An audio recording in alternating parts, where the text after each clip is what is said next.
Hello everyone and welcome back to Destiny. Prestige mode for Leviathan has been released, so in this video we're going to be going over the changes to the Gauntlet and the Pleasure Gardens. Let's get into it.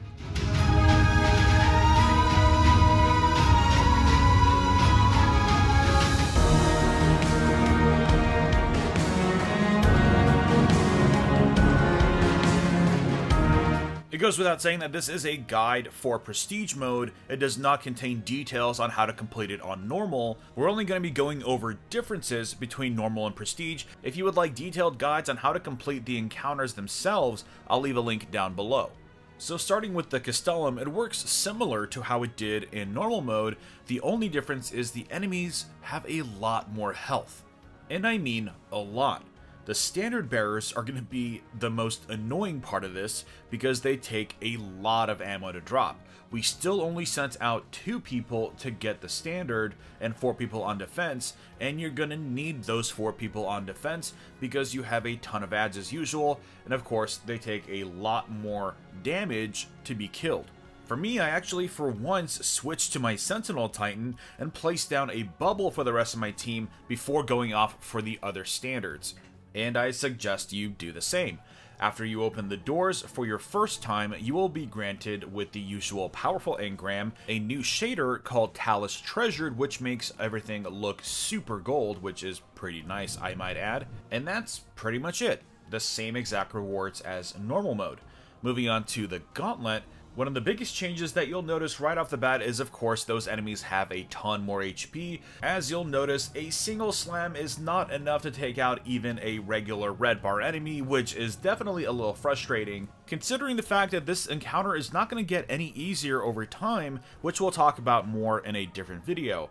But aside from that, the major difference here is that everyone has to take turns being the runner. Once you complete a run around the Gauntlet, you will be granted a buff, which is actually a debuff in my opinion, called Proven Worthy. This means that you proved yourself and you don't have to do it again.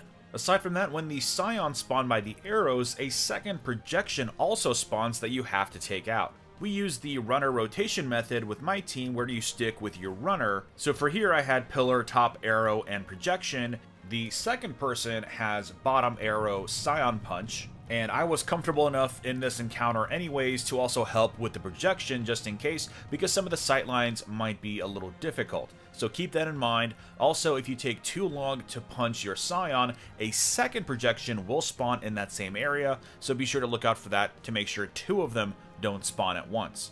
When you get to the running phase where everyone runs at once, the only difference here is that there are only 3 cooldown nodes instead of 4 at every gate.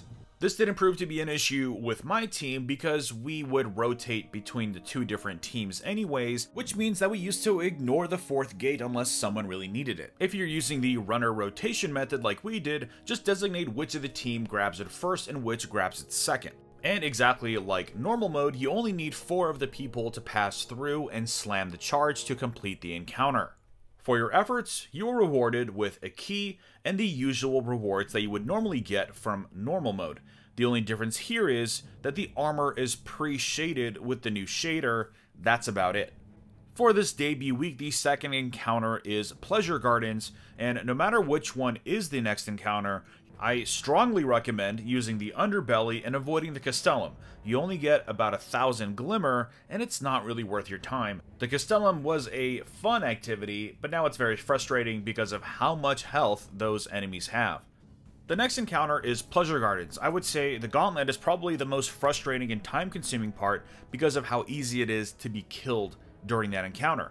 But Pleasure Gardens is, again, very simple. The health of the enemies are right around the same. They're a little bit more, but that's really more about the delta scaling. But the main difference in this encounter is that there are 8 dogs in total to defeat instead of 6. There are 2 more, and I'm going to go ahead and put up this very handy map that I strongly recommend using. It was posted over on Reddit by user J Paladin. I'll leave a link to it in the description below. It gives you the paths of the new dogs. Navigating the gardens is about the same, except the new dogs provide some additional things you might have to consider. For instance, in normal mode, if you had L2 and R1, it was actually faster to get L2 first and then run over to L1 through the safe room. In this case, it's actually faster to get R1 first, and then by the time the dogs clear the paths they need to clear, you'll be able to take L2 second. You can see here, we're waiting a very long time for L2 to clear, so you might have to make some adjustments to your usual patterns.